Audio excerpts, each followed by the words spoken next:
Wakizungumza na TBC kwa nyakati tofauti, viongozi wa chama cha UPDP na Makini wamesema uwepo wa uchaguzi mkuu ni jambo la kikatiba linaloenda sambamba na haki ya Mtanzania ya kuchaguliwa au kuchagua katika nafasi mbalimbali kupitia vyama vya siasa. Uchaguzi ni jambo la kikatiba. Na kama ni swala la kikatiba, huwezi wewe ukasema uchaguzi tutaziwia au hatuziwii. Huwezi kuziwia uchaguzi kwa sababu ni swala la kikatiba. Kama tulivyodhamiria UPDP, tutasimamisha. Tutashiriki chaguzi zote, tutashiriki. Tukiona kuna kasoro tutasema hapa kuna tatizo. Hii ndio iliyotuweka katika mikono salama hadi leo. Katiba hii hapa ndio iliyotuweka katika mikono salama. Sasa hatuwezi kusema uichukue hii uitupe tu eti kwa sababu mimi nataka madaraka.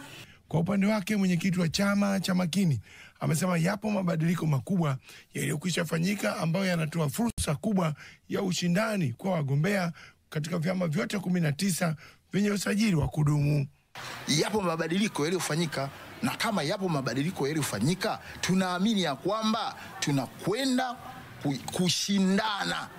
Wafute hii kauli yao ya no reform no election kwa sababu haina tija. Baadhi ya wananchi na viongozi wengine wa vyama vya siasa wamepinga madai ya maamuzi ya Chadema ya kutoshiriki uchaguzi mkuu wa mwaka huu na kusisitiza ni swala la kikatiba. Uchaguzi usifanyike ni wakati umeshawadiwa uchaguzi, alafu usifanyike, mimi naona kwamba sio sawa.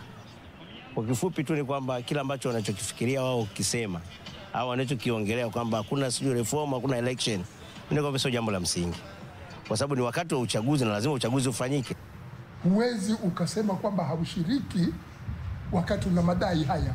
Lazima ueleze kwamba unaingia piga huo uhamasishaji wa kupambana ili uchaguzi huru uweze kupatikana, ili katiba mpya iweze kupatikana. Utapata wapi? Awali maamuzi ya viongozi wa juu ya Chadema iki uchaguzi mkuu mpaka yafanyike mabadiliko yamepokelewa kwa mtazamo tofauti na baadhi ya kundi la wanachama waliotia nia ya kugombea nafasi ya uongozi linalojiita G55. Chama kiendelee na maandalizi ya kiuchaguzi. Maandalizi ya kiuchaguzi ni mengi.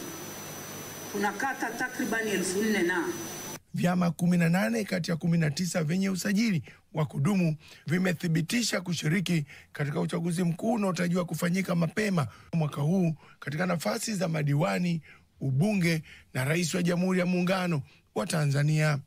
Kutoka Dar es Salaam, mimi ni Henry Mabumo, TBC.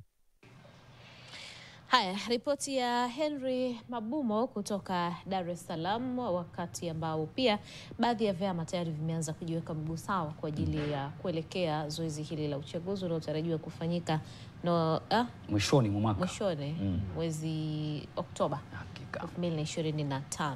Kwa hivyo wakati hayo yakiendelea, wengine tayari wameingia site na kuanza kutekeleza ama kueleza utekelezaji wa ilani. Kwa utachagua mwenyewe kipi ni sahihi. Sawa, tuende kwenye ripoti inayofuata.